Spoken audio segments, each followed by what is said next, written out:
പ്രിയമുള്ളവരെ, വിജയത്തിലേക്കുള്ള പാത എന്ന യൂട്യൂബ് ചാനലിലേക്ക് ഏവർക്കും സ്വാഗതം. ഇനി നിങ്ങൾക്കും ഇംഗ്ലീഷിൽ സംസാരിക്കാം എന്ന വീഡിയോ പരമ്പരയുടെ രണ്ടാമത്തെ ക്ലാസ്സാണ് ഇപ്പോൾ അപ്ലോഡ് ചെയ്യുന്നത്. വീഡിയോ എല്ലാവരും പൂർണ്ണമായും കാണുക, ചാനൽ സബ്സ്ക്രൈബ് ചെയ്യുക, വീഡിയോ ഷെയർ ചെയ്യുക, ലൈക്ക് ചെയ്യുക. ഇനി നമുക്ക് വിഷയത്തിലേക്ക് കടക്കാം. ക്ലാസ് 1-ൽ 10 ഇംഗ്ലീഷ് വാക്കുകളും അവയുടെ ഉച്ചാരണവും അർത്ഥവും സ്പെല്ലിങ്ങുമാണ് പരിചയപ്പെടുത്തിയിരുന്നത്. ഇപ്പോൾ മറ്റൊരു 10 ഇംഗ്ലീഷ് വാക്കുകളും അവയുടെ ഉച്ചാരണവും അർത്ഥവും സ്പെല്ലിങ്ങുമാണ് പരിചയപ്പെടുത്തുന്നത്. അതിന് മുമ്പായി കഴിഞ്ഞ ക്ലാസ്സിൽ പഠിച്ച വാക്കുകളെ ഉപയോഗിച്ച് എങ്ങനെയാണ് വാചകങ്ങൾ ഉണ്ടാക്കി ഇംഗ്ലീഷിൽ സംസാരിക്കുന്നത് എന്നൊന്ന് പരിശോധിക്കാം. കഴിഞ്ഞ ക്ലാസ്സിൽ പഠിച്ച ആദ്യ വാക്കായ റീഡ്. കഴിഞ്ഞ ക്ലാസ്സിൽ പഠിച്ച ആദ്യത്തെ വാക്കാണ് റീഡ്. മലയാളത്തിലെ ഞാൻ എന്ന വാക്കിൻ്റെ സമാന ഇംഗ്ലീഷ് വാക്കായ ഐക്ക് ശേഷം റീഡ് എന്ന വാക്ക് ചേർത്ത് പറഞ്ഞാൽ ഐ റീഡ്. ഐ റീഡ് എന്ന് പറഞ്ഞാൽ അതിൻ്റെ അർത്ഥം ഞാൻ വായിക്കുന്നു. ഇനി ഒരു കത്ത് എന്നതിൻ്റെ സമാന ഇംഗ്ലീഷ് വാക്കായ എ ലെറ്റർ എന്നുകൂടി ചേർത്ത് പറഞ്ഞാൽ ഐ റീഡ് എ ലെറ്റർ. ഞാൻ ഒരു കത്ത് വായിക്കുന്നു. ഞാൻ ഒരു കത്ത് വായിക്കുന്നു എന്ന കാര്യം മലയാളി പറയുമ്പോൾ ഇംഗ്ലീഷുകാരൻ അതേ കാര്യം പറയാൻ ഐ റീഡ് എ ലെറ്റർ എന്നാണ് പറയുന്നത്. അപ്പോൾ ഓർക്കുക, ഞാൻ ഇന്ന് പകരമായ ഐ, വായിക്കുന്നു എന്നതിന് പകരമായ റീഡ്, ഒരു കത്ത് എന്നതിൻ്റെ സമാന വാക്കുകളായ എയും ലെറ്ററും ഇവ ചേർത്ത് പറഞ്ഞാൽ ഐ റീഡ് എ ലെറ്റർ. ഞാൻ ഒരു കത്ത് വായിക്കുന്നു എന്നായി. ഇനി അതുപോലെ കഴിഞ്ഞ ക്ലാസ്സിൽ പഠിച്ച രണ്ടാമത്തെ വാക്കായ റൈറ്റ്. ഈ റൈറ്റ് എന്ന വാക്ക് ഐക്ക് ശേഷം ചേർത്ത് പറഞ്ഞാൽ ഐ റൈറ്റ്. ഇനി ഒരു കത്ത് എന്ന് പറയണമെങ്കിൽ ഐ റൈറ്റ് എ ലെറ്റർ. ഞാനൊരു കത്ത് എഴുതുന്നു എന്ന കാര്യം മലയാളി ഞാൻ ഒരു കത്ത് എഴുതുന്നു എന്ന് പറയുമ്പോൾ ഇംഗ്ലീഷുകാരൻ അതേ കാര്യം പറയാൻ ഐ റൈറ്റ് എ ലെറ്റർ. അപ്പോൾ ഇപ്രകാരമാണ് വാക്കുകൾ ചേർത്ത് വെച്ച് ഇംഗ്ലീഷിൽ വാചകങ്ങൾ ഉണ്ടാക്കുന്നത്. ഇങ്ങനെ വാചകങ്ങൾ ഉണ്ടാക്കുന്ന ഒരു വിദ്യ, ഈ അടിസ്ഥാനപരമായ കാര്യം, ഈ ഒരു അടിത്തറ നിങ്ങൾ ഉണ്ടാക്കിയെടുത്തു കഴിഞ്ഞാൽ നിങ്ങൾ ഇംഗ്ലീഷിൻ്റെ 3/4 ഭാഗവും പഠിച്ചു. ഇതാണ് ഇംഗ്ലീഷിൽ വാചകങ്ങൾ ഉണ്ടാക്കുന്നതിൻ്റെ ഒരു രഹസ്യം. ഈ വാക്കുകൾ എങ്ങനെ ചേർത്ത് വെക്കണം എന്ന് മനസ്സിലാക്കുക. പിന്നെ വാക്കുകളുടെ അർത്ഥവും ഉച്ചാരണവും പഠിച്ചു കഴിഞ്ഞാൽ എത്ര വാചകങ്ങൾ നിങ്ങൾക്ക് വേണമെങ്കിലും ഉണ്ടാക്കാം.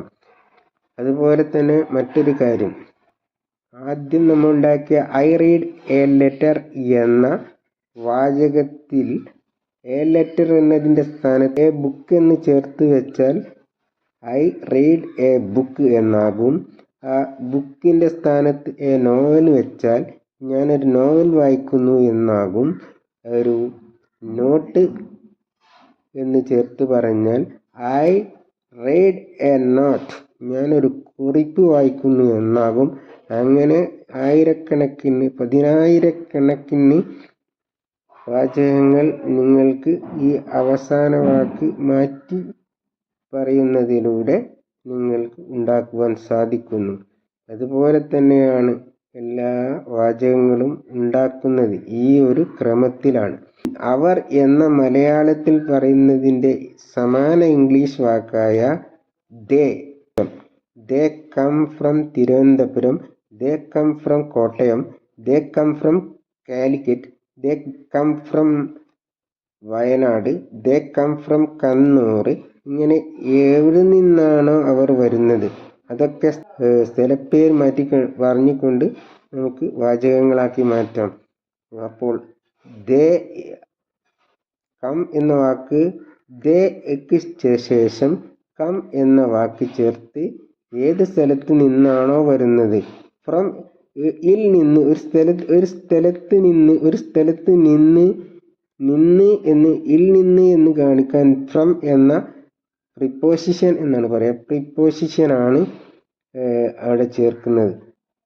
ദേ come from Kannur, they come from Kozhikode, they come from Wayanad, they come from Mukkam, they come from Ernakulam. എങ്ങനെ അവരെവിടെ നിന്നാണോ വരുന്നത് ആ സ്ഥലത്തിൻ്റെ മുൻപിൽ ഫ്രം ദേ ആണെങ്കിൽ, അവരാണെങ്കിൽ അവർ എന്നതിൻ്റെ സമാനമായ ദേയും ചേർത്ത് ദേ കം ഫ്രം, ഏത് സ്ഥലമാണോ സ്ഥലം ചേർത്ത് കഴിഞ്ഞാൽ അവർ ആ സ്ഥലത്ത് നിന്ന് വരുന്നു, അവർ ചേർക്കുന്ന സ്ഥലത്തിൽ നിന്ന് വരുന്നു എന്ന അർത്ഥം ലഭിക്കുന്നു. ഇതുപോലെ തന്നെയാണ് ഗോ എന്ന വാക്കിൻ്റെ കാര്യവും. ദേ ഗോ ടു കാലിക്കറ്റ്, അവർ കോഴിക്കോട്ടേക്ക് പോകുന്നു. ദേ ഗോ ടു എറണാകുളം, അവർ എറണാകുളത്തേക്ക് പോകുന്നു. ദേ ഗോ ടു തിരുവനന്തപുരം, അവർ തിരുവനന്തപുരത്തേക്ക് പോകുന്നു. ദേ ഗോ ടു മലപ്പുറം, അവർ മലപ്പുറത്തേക്ക് പോകുന്നു. അങ്ങനെ എവിടേക്കാണോ പോകുന്നത് ആ ഡേക്ക്, അതായത് കോഴിക്കോട്ടേക്ക്, കോഴിക്കോട് എന്ന സ്ഥലപ്പേരും ലേക്ക് എന്ന അർത്ഥം ലഭിക്കാൻ ആ സ്ഥലത്തിൻ്റെ മുൻപിലായി to, I go to Calicut, ആ ടു ആണ് അവിടെ ടേക്ക് അല്ലെങ്കിൽ ലേക്ക് എന്ന അർത്ഥം ലഭിക്കുന്നതിന് നാം ഉപയോഗിക്കുന്നത്. അപ്പോൾ ഐ ഗോ ടു കാലിക്കറ്റ് എന്ന് പറയുമ്പോൾ ഞാൻ ഗോ പോകുന്നു, ടു കാലിക്കറ്റ് കോഴിക്കോട്ടേക്ക്. കോഴിക്കോട് എന്ന സ്ഥലത്തിൻ്റെ മുൻപിൽ ലേക്ക് അല്ലെങ്കിൽ കോഴിക്കോട്ടേക്ക് ടേക്ക് എന്ന് അർത്ഥം ലഭിക്കാൻ ടു ഉപയോഗിക്കുന്നു. അപ്പോൾ ഇത് പ്രകാരമാണ് വാചകങ്ങൾ ഉണ്ടാക്കുന്നത്. ഇനി മറ്റ് വാക്കുകൾ കൂടി പഠിച്ച് കഴിഞ്ഞാൽ നാം പഠിക്കുന്ന വാക്കുകൾ ഉപയോഗിച്ച് ഈ ക്രമത്തിൽ വാചകങ്ങൾ ഉണ്ടാക്കി എത്ര ലക്ഷക്കണക്കിന് വാചകങ്ങൾ ഉണ്ടാക്കി നിങ്ങൾക്ക് സംസാരിക്കാൻ സാധിക്കും. അതിൻ്റെ ഒരു രഹസ്യമാണ് ഈ വാചകങ്ങൾ ഉണ്ടാക്കുന്നതിലൂടെ നാം പഠിക്കുന്നത്. അതുകൊണ്ട് തന്നെ ഇനി നേരത്തെ പറഞ്ഞ 10 ഇംഗ്ലീഷ് വാക്കുകളും അവയുടെ ഉച്ചാരണവും അർത്ഥവും സ്പെല്ലിങ്ങും നമുക്ക് പഠിക്കാം. ആദ്യത്തെ വാക്ക് സ്റ്റഡി. സ്റ്റഡി എന്ന വാക്ക് 100 തവണ ഉച്ചരിക്കുക. സ്റ്റഡി എന്ന വാക്കിൻ്റെ അർത്ഥം പഠിക്കുക എന്നാണ്. പഠിക്കുക എന്നത് നിങ്ങളുടെ നോട്ട്ബുക്കിൽ 10 തവണ എഴുതുക. സ്റ്റഡി എന്ന വാക്കിൻ്റെ സ്പെല്ലിംഗ് STUDY, സ്റ്റഡി, നിങ്ങളുടെ നോട്ട്ബുക്കിൽ 10 തവണ എഴുതുക. അടുത്ത വാക്ക് ടീച്ച്. ടീച്ച് എന്ന വാക്ക് 100 തവണ ഉച്ചരിക്കുക. ടീച്ച് എന്ന വാക്കിൻ്റെ അർത്ഥം പഠിപ്പിക്കുക എന്നതാണ്. പഠിപ്പിക്കുക, അത് നിങ്ങളുടെ നോട്ട്ബുക്കിൽ 10 തവണ എഴുതുക. ടീച്ച് എന്ന വാക്കിൻ്റെ സ്പെല്ലിംഗ് TEACH. TEACH എന്ന സ്പെല്ലിംഗ് നിങ്ങളുടെ നോട്ട്ബുക്കിൽ 10 തവണ എഴുതുക. അടുത്ത വാക്ക് അണ്ടർസ്റ്റാൻഡ്. അണ്ടർസ്റ്റാൻഡ് എന്ന് 100 തവണ ഉച്ചരിക്കുക. അണ്ടർസ്റ്റാൻഡ് എന്ന വാക്കിൻ്റെ അർത്ഥമാക്കുക എന്നതാണ്. മനസ്സിലാക്കുക. ഈ അണ്ടർസ്റ്റാൻഡ് എന്ന വാക്കിൻ്റെ സ്പെല്ലിംഗ് 10 തവണ, അണ്ടർസ്റ്റാൻഡ് എന്ന വാക്കിൻ്റെ അർത്ഥം 10 തവണ നിങ്ങളുടെ നോട്ട്ബുക്കിൽ എഴുതുക. അണ്ടർസ്റ്റാൻഡ് എന്ന വാക്കിൻ്റെ സ്പെല്ലിംഗ് UNDERSTAND എന്നാണ്. അണ്ടർസ്റ്റാൻഡ്, അത് നിങ്ങളുടെ നോട്ട്ബുക്കിൽ അണ്ടർസ്റ്റാൻഡിൻ്റെ സ്പെല്ലിംഗ് 10 തവണ എഴുതുക. അടുത്ത വാക്ക് ലൈക്ക്. ലൈക്ക് 100 തവണ ഉച്ചരിക്കുക. ലൈക്കിൻ്റെ അർത്ഥം ഇഷ്ടപ്പെടുക. നിങ്ങളുടെ നോട്ട്ബുക്കിൽ ലൈക്കിൻ്റെ അർത്ഥം 10 തവണ എഴുതുക. ലൈക്കിൻ്റെ സ്പെല്ലിംഗ് LIKE. ലൈക്കിൻ്റെ സ്പെല്ലിംഗ് നിങ്ങളുടെ നോട്ട്ബുക്കിൽ 10 തവണ എഴുതുക. അടുത്ത വാക്ക് ബിഗിൻ. ബിഗിൻ 100 തവണ ഉച്ചരിക്കുക. ബിഗിൻ്റെ അർത്ഥം ആരംഭിക്കുക എന്നാണ്. ബിഗിൻ്റെ അർത്ഥം 10 തവണ നിങ്ങളുടെ നോട്ട്ബുക്കിൽ എഴുതുക. ബിഗിൻ്റെ സ്പെല്ലിംഗ് BEGIN, ബിഗിൻ. ബിഗിൻ്റെ സ്പെല്ലിംഗ് നിങ്ങളുടെ നോട്ട്ബുക്കിൽ 10 തവണ എഴുതുക. അടുത്ത വാക്ക് പ്ലേ.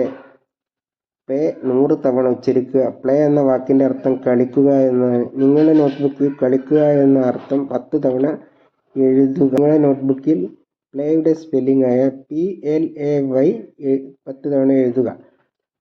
അടുത്ത വാക്ക് ഡിസ്കസ്.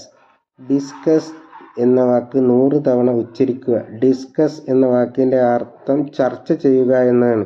ഡിസ്കസ് എന്ന വാക്കിൻ്റെ അർത്ഥം 10 തവണ നിങ്ങളുടെ നോട്ട്ബുക്കിൽ എഴുതുക. ഡിസ്കസ് എന്ന വാക്കിൻ്റെ സ്പെല്ലിംഗ് DISCUSS, ഡിസ്കസ്.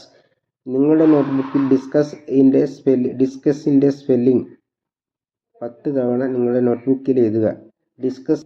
ഹിയർ എന്ന വാക്ക് 100 തവണ ഉച്ചരിക്കുക. ഹിയർ എന്ന വാക്കിൻ്റെ അർത്ഥം കേൾക്കുക എന്നതാണ്.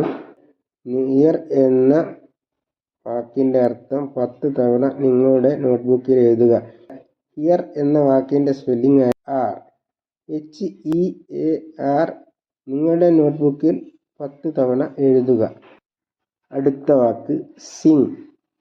സിംഗ് എന്ന വാക്ക് 100 തവണ ഉച്ചരിക്കുക. സിംഗ് എന്ന വാക്കിൻ്റെ അർത്ഥം പാടുക എന്നതാണ്.